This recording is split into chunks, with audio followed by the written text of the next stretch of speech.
আজি এটা কোশ্চেন লৈছো দুডাল ৰছীৰ দৈৰ্ঘ্য ক্ৰমে 64 সেন্টিমিটাৰ আৰু আছে 80 সেন্টিমিটাৰ। তো দুয়োডালৰ পৰা সমান দৈৰ্ঘ্যৰ টুকুৰা কাটি উলিয়াব লাগে। তো অকণো ৰৈ নোযোৱাকৈ দুয়োডাল ৰছীৰ পৰা কাটি উলিয়াব পৰা তেনে টুকুৰাৰ সৰ্বাধিক সংখ্যা কিমান, মানে সৰ্বাধিক দৈৰ্ঘ্য কিমান হ'ব পাৰে।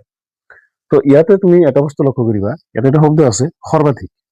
এই সৰ্বাধিক শব্দ যদি তুমি দেখা পোৱা বা সৰ্বনিম্ন, এই দুটা শব্দ, যে সৰ্বাধিক যদি কয় তেনেহ'লে তুমি উলিয়াব লাগিব গ খা উ, আৰু যদি সৰ্বনিম্ন বা অতি কমেও এই দুটা শব্দ উল্লেখ থাকে তেনেহ'লে তুমি উলিয়াব লাগিব ল খা গু।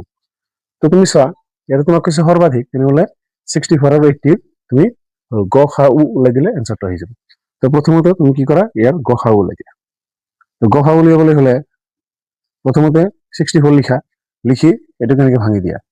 তো 64 কেনেকৈ মৌলিক উৎপাদকীকৰণ ভাঙি দিয়া, তো কিমান হ'ব 32 to 16 to 8 to 4 to 2 আর এইটুক লিখিব পারা, এটা কিমান আছে 60 নহয় 80 আছে, এইটো 80 আছে, 80 কেনে ভাঙি দিয়ে। তাই চোৱা দুইটা হল 1 2 3 4 5 6 6টা আছে, তো লিখা 2 into 2 into 2 into 2 into 2 এটা 1 2 3 4 5 এইটো এটা 6টা হল।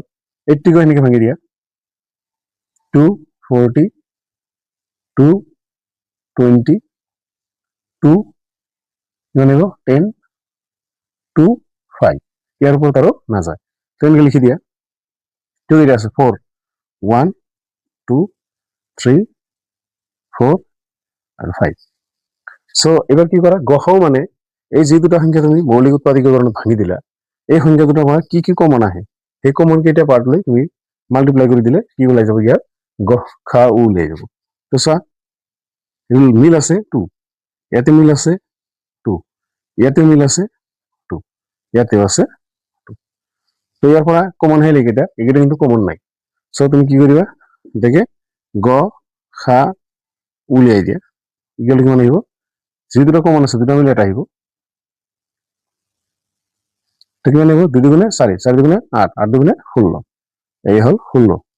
এবার কি লিখিবা তেনেহ'লে, এর থেকে অকণো ৰৈ নোযোৱাকৈ লাষ্টৰ পৰা লিখি দিবা, এৰ থেকে অকণো ৰৈ নোযোৱাকৈ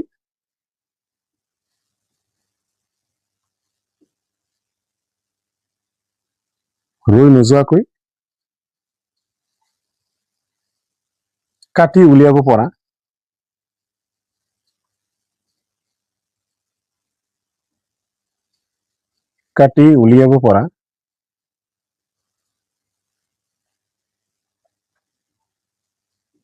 পৰা তেনে টুকুৰাৰ